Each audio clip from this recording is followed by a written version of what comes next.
been too long. Blain Fowler, dual threat analyst, back in studio to talk some BYU basketball. Blaine, welcome to the show. Blaine? It's good to be. I mean, it's been too long because we've had to, go to Hawaii and do all of this stuff. But now we're back together. We're back together. The band is back together. We've been talking moral victories for BYU basketball. Yay. Both Jeremy and I think that last night's result, all things considered, would qualify as a moral victory. Where do you stand in that conversation? So I don't like the term moral victory. So because it's not a victory, but I do believe there are losses that don't hurt you. Like losing to San Diego State at the time, we didn't know that that's not a bad loss. It's a loss that doesn't hurt you in terms of the goals you have. And the goal for this BYU team is they want to get to the NCAA tournament. And you can do that one of two ways. You either win the conference tournament, which the Zags have owned, and there isn't any indication that they're not going to own it again this year, as good as they've been defensively as I've seen them. So then you go, hey, can this league get 2 or 3 bids? I believe they can. I think St. Mary's, BYU, and the Zags right now all look like NCAA tournament teams if things play out the way they should. So now you look at it and you go, is that a devastating loss because it hurts their NCAA at-large tournament hopes and goal? And I don't think it has any impact on it at all. Like, there are going to be wins that BYU has this season that are actually worse than that loss when it comes to their net. Yeah, totally. If you play a 300-plus team and win, it's almost worse that you played them and won than to lose to St. Mary's on the road in overtime. Tomorrow, that's the case. Yeah, with Portland. Right. So I say I don't believe in moral victories, but I think that that's an okay loss. That it's a loss that doesn't hurt BYU from getting the goal that they want, and that is to return to the NCAA tournament. And I was really, really pleased with the way they played on short notice without Yoeli. And let's talk about that. That's the big story now is Yoeli Childs is out. We don't know exactly for how long. Mark Pope mentioned a week or two. People don't really know this, but you're in the medical field in your day job, and you know a lot about a lot of these things. What do you think of a compound dislocation? You're our pseudo doctor for BYUSN. So I've seen a lot of them. So I'm in the orthopedic business. That's what I actually do when I'm not with you guys. So what I don't know enough about it to know that if he's got a bone fragment or if he pulled some ligament off or tendon away from the bone. If it's just a simple compound, all compound means or open means is that it broke through the skin. If it's a simple dislocation and they were able to reduce it and get it back in, now it's just managing the swelling and getting the range of motion back and getting that joint to tighten back up. It's not as scary as it sounds if it's really, really simple. I haven't talked to the surgeons and seen those guys or talked to Yoeli to find out the complications associated with that, but it sounds really scary. Hey, I dislocated my finger and it broke through the skin. It's actually not as scary as you think it is just because it broke through the skin. There's maybe a little bit of extra time, healing time, if they had to suture that skin back up. And that's going to make the skin feel tight and it'll be slower to get that range of motion back. But a simple dislocation, I don't want to make light of it. I don't want to make light of it, but it's it's not as scary as it sounds, and it'll all depend on how quickly he can get that range of motion back and get the swelling to go down. As long as he doesn't have other complicating issues with it. Spencer, put your hand over there. Blaine will demonstrate. Hey, you guys, I was doing a game in Dayton 2 years ago, and it was raining when I went to bed after the game, and I came out in the morning and I thought, man, it just rained all night.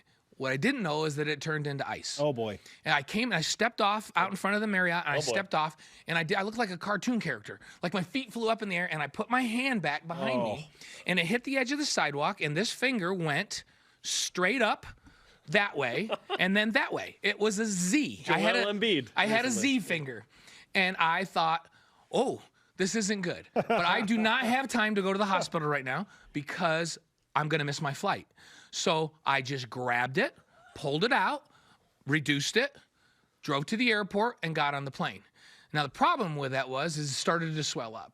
And by the time we taxied out, like I was beads of sweat running down my face. It was just, I could feel every beat of my heart in my finger. And and it's actually this one that's all crooked that you can see. And I probably should have had maybe then put a pin in it to straighten it out. But because I think I probably had a fracture along with it because there is a little bone fragment there. But even with the bone fragment, whatever. So, ladies and gentlemen, Blain Fowler. Blain Fowler. Here's the thing. I wish that this was the finger that Yoeli hurt. I wish it was the pinky finger on his non-shooting left hand? I wish it was this because it's the index finger on a shooting hand. That makes it a little more complicated. Very important, yeah. Yeah, because it's a stabilizing. We always talk about with quarterbacks. That's the thumb and the index finger. We went through this with Zach, right? Well, with the shooter, your index finger that gives you rotation on the ball. Most really good shooters finish here, and that finger is one that spreads out and gives you stability with the basketball and gives you a good rotation. And so it's got to be feeling good. He can't be all hurting. But I do think it's maybe when people hear open, like it broke through the skin, he dislocated it. It's not as concerning as maybe that sounds. Like I would not be surprised for him to be back by the St. Mary's game. That would be great, and that's what we were talking about. Is kind of, and that's when they would really like to have him back. Right. Sure. That's the key. And here's the key to that. So Randy Bennett's a really good basketball coach. As soon as he realizes that Yoeli's not playing, now they can go and they can defend the perimeter like crazy. And they're saying, you know what? If Colby Lee hurts us inside, we're not doubling him.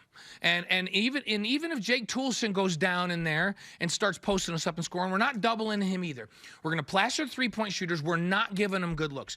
Man, BYU had to look for every three. They had so few good looks that they didn't take that many. Season low 6 makes. Yeah. Right. And so you can do that if Yoeli's not playing.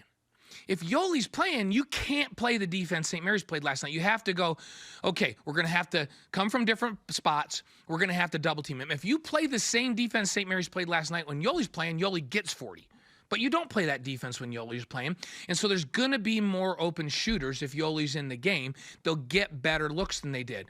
Hey, Randy's a great coach. He knows what they had. And so you adjust your defense accordingly. BYU did a nice job of going, we're not getting open looks. We need to go inside, and we need to play a little differently than we normally play. And you saw a lot of mid-range. Yeah, a lot of mid-range shots. At least they recognized after they missed a lot of contested shots early, they settled in and said, okay, we got to take what the defense gives. Let's get into the mid-range game. Let's post up Jake Toolson. Let's even get to Colby and let him go 4 for 4 or whatever he was, right? Mm-hmm. And so BYU adjusted well and stayed in the game. The thing that was most impressive to me was they held the number 1 3-point shooting team in the country to 32 or 33%. 32%. Yeah. 9 of 28. Yeah, and that is what they haven't done well against St. Mary's in years past. That's why they stayed in the ball game. They also forced a team to turn the ball over 16 times that usually is around 10. Yep. With a really, really good elite point guard, they turned the ball over 16 times. That's on the road. So St. Mary's did that in their home. So, I think that BYU, even if they didn't have Yoeli back when they came back, at home, they know how to play without Yoeli. It was a little bit of an adjustment because they've been playing with him, but they went back by the second half of that game to the way they played without him before. They're capable of being St. Mary's at home without Yoeli. With Yoeli at home, it creates a completely different matchup problem for St. Mary's, and you hope you have him back because that makes them, it's a much easier game plan for BYU if Yoeli's in the game. Sure. Blain Fowler with us on BYU Sports Nation. Pop that pinky back into place and answer this question. Yeah, no problem. Is BYU the second best team in the West Coast Conference right now? So it's a hard thing to say. They're tied with St. Mary's in the league standings because St. Mary's lost that 4 overtime game at Pacific. If with Yoeli Childs, I think they create mismatch problems with St. Mary's. I think they're better than St. Mary's with Yoeli Childs in the lineup. BYU's not real deep this year because of the guys they have sitting. Without Gavin Baxter, without Wyatt, without Lowell, Richard. Mm-hmm. I mean, they're just not, especially up front, they're not deep. And so BYU's not a very deep team. So when they have one guy missing, it's a pretty big drop-off. St. Mary's is a little bit deeper basketball team. I'm saying with Yoeli healthy, from a talent perspective, and they're the second best team in the league. With Yoeli not healthy, they're still battling 2-3, 2-3, 2-3. They proved that last night. Right? Because remember, St. Mary's is missing a guy too. He's not Yoeli Childs' level of a guy, but they're missing a big. So I would say you could make a point that they're even with St. Mary's without Yoeli, and with Yoeli, I would say I'd bet on BYU. Last night on a neutral floor. Last night proved that. On a neutral floor with Yoeli, I think BYU's a better team right now. But they got to get Yoeli back. They don't have him right now. Take Jordan Ford off St. Mary's. What are they? Oh boy. You know what I mean? So, the best player? Like literally, because that's a good comparison, even though they play different positions.